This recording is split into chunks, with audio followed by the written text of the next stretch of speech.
안녕하십니까. 이번 시간에는 제105회 전산회계 2급 기출문제 풀이하도록 하겠습니다. 이 시험은 2022년 12월 3일에 시행된 시험입니다.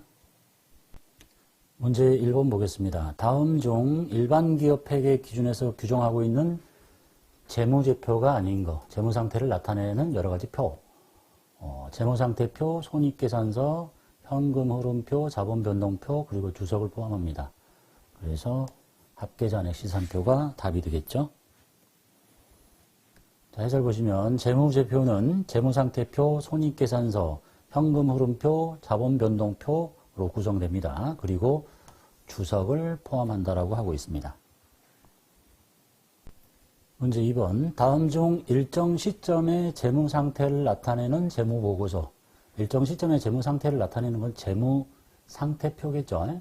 거기에 보고서의 개정 과목으로만 짝지어진 것은 자산, 부채, 자본으로 구성될 거니까 보통예금 자산, 현금 자산, 선급비용 자산, 선수수익 부채, 미수수익 자산, 미지급비용 부채, 감가상각비와 급여는 비용이니까 손익계산서에 나타나야 되겠네요. 해설 보겠습니다. 재무상태표는 일정 시점 현재 기업이 보유하고 있는 자산인 이런 것들, 그 다음에 부채와 그리고 자본에 대한 정보를 제공하는 재무보고서입니다. 그 다음에 감가상각비와 급여는 일정 기간 동안의 기업의 경영 성과에 대한 정보를 제공하는 재무보고서인 손익계산서 개정 과목입니다. 3번. 다음의 거래 요소의 결합관계가 거래의 결합관계와 거래의 종류가 맞는 것. 결합관계는 자산이 증가하고 부채가 증가하는 결합관계여야 하고 거래의 종류는 교환거래인 걸 찾으래요. 업무용 컴퓨터를 구입했어요. 차변에 자산이 증가, 나중에 돈을 줍니다. 부채의 증가. 그리고 수익비용이 없죠. 그러니까 교환거래가 맞습니다. 나머지는 해설을 보도록 합시다.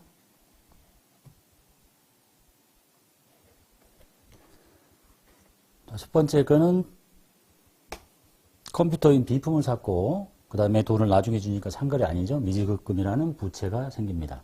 그 다음에 두 번째는 외상매출금을 현금으로 받는데요. 외상매출금이라는 자산이 없어지고 현금이라는 자산이 증가합니다. 교환거래는 맞는데 거래의 결합관계가 틀렸다는 얘기고, 그 다음에 세 번째는 외상매입금을 현금으로 줘요. 자산이 감소, 부채가 감소. 교환거래이긴 한데 위에서 제시한 결합관계는 아니고, 그 다음에 이자 비용을 현금으로 줍니다. 자산이 나갔고 비용이 발생했어요. 이 거래는 손익거래에 해당합니다. 자주 나오는 거죠. 손익거래는 거래 요소의 어느 한쪽이 수익 또는 비용의 발생으로만 결합된 거. 교환거래는 수익비용 없이 자산, 부채, 자본의 증감만 생기는 거. 혼합거래는 이 두 개가 합쳐진 거. 그래서 답은 1번이 되겠습니다. 4번. 아래의 괄호 안에 들어갈 개정 과목으로 옳은 것. 거래가 무릉으로부터 상품을 매입합니다. 차변의 상품. 그리고 대금은 당좌 수표를 발행하면 당좌 예금 통장에서 빠지니까 여기는 당좌 예금의 감소로 처리하시면 되겠고, 그 다음에 상품을 공급합니다. 팔았다는 얘기죠. 대금은 매입처 발행 당좌 수표로 받습니다. 타인이 발행한 당좌 수표는 통화 대용 증권이니까 현금으로 처리하라는 얘기네요. 그래서 위에는 당좌 예금, 밑에는 현금인 게 답이 되겠죠. 해설 잠깐 볼게요. 당좌 수표를 발행하면 당좌 예금의 감소로 처리하고, 지금 여기처럼, 그 다음에 타인이 발행한 당좌 수표를 받으면 통화 대용 증권이니까 현금으로 처리하는 게 맞겠습니다. 5번. 다음 자료를 이용해서 당기의 외상 매출액을 계산하시래요. 당기의 외상 매출을 얼마를 했느냐. 자, 외상 매출금의 기초가 있을 것이고, 당기에 발생한 게 있을 것이고, 당기에 감소한 외상 매출금이 있을 것이고, 이것이 이제 기말 잔액이겠죠. 구조로. 기초에 30만 원 있고, 기말 잔액이 여기 40만 원 있고, 그러면 단기에 회수된 게 감소된 거죠. 기초 여기 집어넣고 요거 찾아라는 얘기겠죠. 계산 구조가. 자, 그래서 외상 매출금 기초 잔액에다가 단기 증가액을 더하고 단기 감소액을 뺀 게 기말 잔액일 텐데, 기초 잔액 30만 원 알려줬고, 단기 외상 매출액 증가된 거 아직 알 수 없고, 그 다음에 단기 외상 매출금을 회수한 금액 70 빼서 40이 되면 되니까 단기 외상 매출액은 80만 원이라는 걸 알 수 있겠네요. 6번, 다음에 자산 항목을 유동성이 높은 순서대로 바르게 나열한 거. 유동성이 높은 순서대로 하려면 당좌, 재고, 투자, 유형, 무형 이렇게 가야 되겠죠. 미수금이 당좌자산, 그 다음에 상품이 재고자산, 투자자산 없고 유형자산, 무형자산, 기타 비유동자산 이렇게 배열하시면 되겠네요. 그래서 미수금, 당좌자산, 상품 재고자산, 투자자산 없고 유형자산 토지, 무형자산 개발비, 그 다음에 기타 비유동자산 순으로 배열하는 게 유동성 배열 순서입니다. 7번, 다음의 회계 정보를 이용해서 기말에 상품 매출 총이익을 계산하시래요. 매출 총이익은 매출액 마이너스 매출 원가가 매출 총이익이겠죠? 그럼 일단 매출액을 찾습니다. 상품 매출액 빼기 매출 원가를 계산해야 되겠네요. 매출 원가는 기초 상품 재고에 플러스 단기 상품 매입액을 더해 가지고 기말을 빼면 되는데 매입 애누리라는 게 존재하네요. 그러면 단기 상품 매입액에서 매입 애누리를 뺀 순 매입액으로 계산하시면 되겠습니다. 자, 매출 총이익은 매출액 마이너스 매출 원가. 일단 매출 원가만 구하시면 되겠죠? 기초 상품 재고에 단기 상품 매입액, 이제 순매입액을 찾으라는 얘기죠. 매입액은 1,000만 원이지만 매입 애누리가 있으니까 매입 애누리를 뺀 금액, 거기다가 기말 상품 재고를 뺍니다. 그러면 매출 원가. 그래서 매출액인 여기 1,100만 원에서 매출 원가를 뺀 게 매출 총이익이 되겠죠. 8번, 다음의 회계 자료에 의한 단기의 총수익을 구하래요. 총수익. 비용 나왔죠? 그러니까 수익과 비용을 비교하면 이제 순이익이라는 걸 알 수 있고, 그러니까 순이익을 찾아내면 되겠네요. 순이익은 자본 나왔죠? 기초 자본과 기말 자본의 차이. 기말 자본에서 기초 자본을 뺀 게 플러스가 나오면 순이익이니까 이 사람 순이익이 40만 원이라는 걸 알 수 있습니다. 그래서 총 수익과 비용을 뺐는데 이만큼 플러스가 되려면 총 수익이 40만 원 더 많아야 되겠죠? 그러면 150만 원이 답이 되겠네요.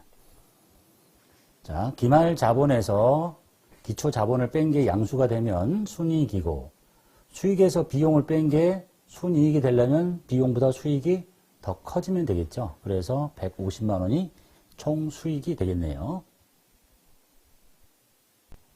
9번, 다음 중 유동자산이 아닌 것.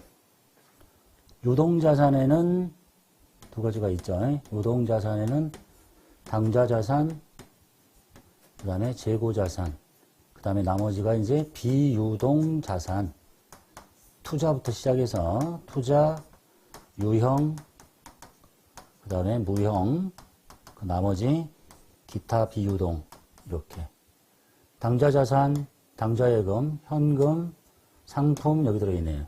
그래서 유동자산이 아닌 것은 여기 무형자산에 들어있는 영업권이 유동자산이 아니겠죠.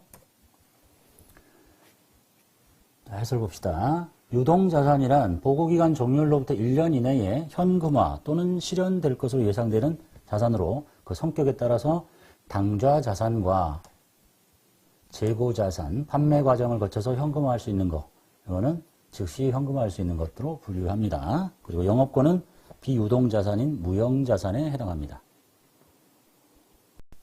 10번, 다음 중 상품의 매입 원가에 가산하지 않는 것, 즉 상품의 원가에 가산하지 않는 것, 상품을 10만 원에 사옵니다. 이건 매입가액이니까 당연히 더 해야 되겠죠.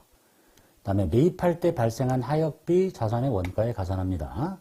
매입할 때 발생한 운임 자산의 원가에 가산합니다.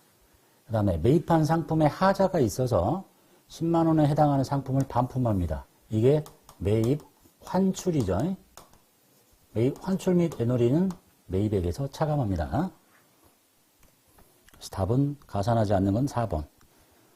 해설. 재고자산의 취득원가 또는 매입원가는 매입가에다가 매입운임, 하역료, 보험료 등 취득 과정에서 발생하는, 정상적으로 발생한 부대원가를 모두 다 가산한 금액이고, 매입과 관련된 매입 할인, 환출 및 애놀이, 기타 유사한 항목은 매입 원가에서 차감합니다. 그 중에 하나가 지금 반품이니까 매입 환출 묶어서 값을 깎는 애놀이를 한꺼번에 매입 환출 및 애놀이라고 표현합니다.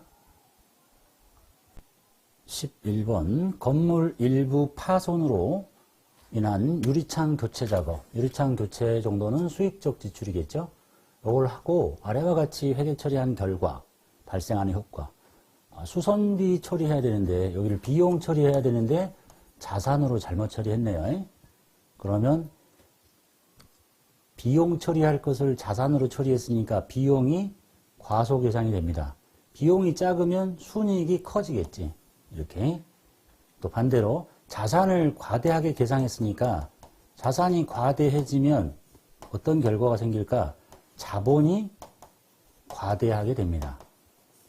자산 과대인데 부채하고는 아무 상관없습니다. 자, 그래서 수익적 지출을, 즉 비용으로 처리할 것을 자본적 지출인 자산으로 잘못 처리하면 자산이 과대하게 될 거고, 자산이 커지면 자본이 커지고, 비용이 작아졌으니까 순이익이 과대하게 계산이 됩니다. 이 자산과 저것이 약간 헷갈리면 이렇게 생각하시면 돼요. 자, 그래프를 한번 그려볼게요. 여기가 자산이 있고, 쉽게 이해하는 방법이에요. 얘가 부채가 있고, 얘가 자본이 있을 텐데, 양쪽은 똑같아야 되죠. 그래서 이 가운데쯤에 이렇게 두 개가 나눠졌을 텐데, 이 막대기는 이렇게 움직인다고 보시면 돼요. 이게 밑으로 내려가면 이게 같이 내려가. 네? 이렇게 내려가면 같이 내려가니까 누가 커져요? 자산이 과대하게 계산이 되면 자본이 과대해지는 거고, 자산이 과소하면 자본이 과소해지는 거예요. 부채하고 아무 상관없어. 반대로 부채가 과소해지면 이 막대기는 이렇게 올라가는 거거든요. 이걸 이렇게 올려봐. 부채가 작아지면 자본이 과대하게 되는 거예요. 자산하고는 아무 상관없어. 그리고 부채가 커져. 그러면 자본이 작아져. 그래서 결론적으로 가장 쉽게 이해하는 방법은 여기 막대기가 이렇게 움직이는구나. 이렇게. 그리고 얘는 이렇게 움직이는구나. 라고 이해하시면 좀 더 빠르게 해결할 수 있겠네요. 12번 다음 중 잔액시산표의 그 대칭 관계가 옳지 않은 것. 자, 잔액시산표는 차변인 왼쪽에 자산이 남게 되고 오른쪽에 부채 잔액, 그 다음에 자본, 그 다음에 수익, 왼쪽에 비용 이렇게 남게 됩니다. 그 왼쪽에 자산이 있는 거 대여금 자산이죠. 선급금 자산이죠. 오른쪽에 부채 있는 거 차입금 부채, 선수금 부채 맞고, 임대보증금은 내가 빌려주고 돈을 받아놓은 거니까 이건 부채예요. 여기는 내가 세 들어가면서 먼저 준 거니까 이 두 개가 양쪽으로 위치가 바뀌었다 이런 얘기네요. 미수금 자산이죠. 그 다음에 미지급금 부채, 나머지는 다 맞고. 해설 보시면 잔액시산표의 차변에는 자산이 적히게 되고 비용 계정이 적히게 됩니다. 그 다음에 대변에는 부채와 자본 그리고 수익 계정이 표시됩니다. 그리고 이게 시산표 등식이겠죠. 왼쪽이 자산, 비용, 자산, 부채, 자본, 수익, 비용 이렇게 구성이 되어 있다고 보시면 되겠고, 그 다음에 또 뭐 궁금할 수도 있는데 왜 나머지는 다 기말자산, 기말부채인데 너만 기초냐, 이거를 이렇게 생각하시면 돼요. 기말자산하고 기말부채가 같으려면 여기가 뭐가 돼야 되겠어요? 기말자본이 돼야 되겠죠. 기말자산 마이너스 기말부채는 기말자본이니까. 그래서 여기 기초자본에다가 비용을 이렇게 넘겨봐요. 비용을 넘기면 수익에서 비용을 빼면 이게 양수가 되면 순이익이잖아. 그래서 기초 자본에다가 순이익을 더한 게 기말 자본인 거야. 그래서 기말 자산은 기말 부채 플러스 자본 이렇게 표현할 수 있다라는 얘기입니다. 13번 다음 거래에서 개인 기업의 자본금 계정에 영향을 미치지 않는 것 현금을 거래처에 대여합니다. 현금이라는 자산 나갔고 대여금이라는 자산 생겼으니까 자본하고는 아무 차이가 없네요. 동일한 금액이 증가 감소했으니까. 사업주가 단기 대여금을 회수해서 사업주 개인적인 용도로 사용을 합니다. 개인적인 용도로 돈을 쓰면 이때 우리가 자본금을 바로 줄이지 않고 인출금 처리하는 겁니다. 그 다음에 인출금 계정의 차변 잔액을 정리합니다. 인출금이 차변에 있으면 오른쪽으로 빼고 자본금, 그러니까 결국은 연도 중에는 인출금 계정을 써서 결산 시에 인출금의 잔액을 정리해서 자본금 계정이 대체합니다. 얘도 자본이 움직이죠. 그 다음에 사업주 자택에서 사용할 에어컨을 회사 돈으로 샀어요. 현금 나가고 회사의 에어컨이 아니니까 인출금 처리하면 되겠죠. 그래서 분계 살짝 볼게요. 거래처에 돈 빌려줬고 단기 대여금이니까 자산의 증가, 자산의 감소니까 양쪽의 차이가 똑같이 증감이 생겼으니까 자본엔 차이가 없고요. 그 다음에 대여금을 회수해서 대여금이 없어졌죠. 그리고 그것이 회사한테 들어오면 좋겠는데 대표자가 다시 써버렸어. 그러니까 돈 빼고 곧바로 인출금. 이 인출금은 자본 항목의 차감 항목이에요. 또는 가산 항목이기도 하고. 그 다음에 세 번째가 인출금 계정에 차변의 잔액이 있으니까 요거를 정리한대요. 그럼 차변에 있는 걸 대변으로 빼야 되겠지. 그리고 결국은 기말에는 자본의 감소로 처리합니다. 그 다음에 연도 중에 회사의 자금으로 나갔는데 대표자가 개인 걸로 샀어. 그러니까 인출금이라는 걸 씁니다. 그래서 회계기간 중에 곧바로 자본금을 쓰는 게 아니라 회계기간 중에는 자본금 계정을 써버리면 기장이 복잡해지고 기초 자본금이 얼마인지도 알 수가 없어. 섞여버리니까. 그래서 회계기간 중에는 자본에 대한 거래는 인출금이라는 계정을 사용합니다. 그래서 그 잔액이 차변에 있으면 대변을 빼고 자본금, 대변의 잔액이 남으면 차변으로 빼고 자본금 이렇게 처리하게 됩니다. 14번 다음 중 손익계산서상의 판매비와 관리비의 항목에 속하지 않는 것 접대비, 세금과 공과금, 임차료, 이자 비용은 영업의 비용입니다. 이자 비용은 영업의 비용 항목에 속하는 계정 과목입니다. 15번 다음 중 영업손익과 관련이 없는 거래 영업손익은 매출의 마이너스 매출원가는 매출총이 거기서 판매비와 관리비를 뺀 게 영업손익이니까 판매비와 관리비를 찾으라는 얘기죠. 관련이 없는 것을 찾으니까 판매비와 관리비가 아닌 거. 이거 급여, 판매비와 관리비. 광고를 하기 위해서 광고 선전비. 요거는 기부금. 이건 영업의 비용. 이게 답이네요. 그 다음에 전기요금은 수도광열비. 자, 매출 총 이익에서 판매비와 관리비를 뺀 게 이익 나면 영업이익, 손해 나면 영업손실. 그래서 급여, 광고선전비, 수도광열비가 판매비와 관리비고 여기 수재미를 위한 기부금은 영업의 비용이기 때문에 영업손익에 영향을 미치지 않습니다. 자, 여기까지 하고 강의를 마치도록 하겠습니다.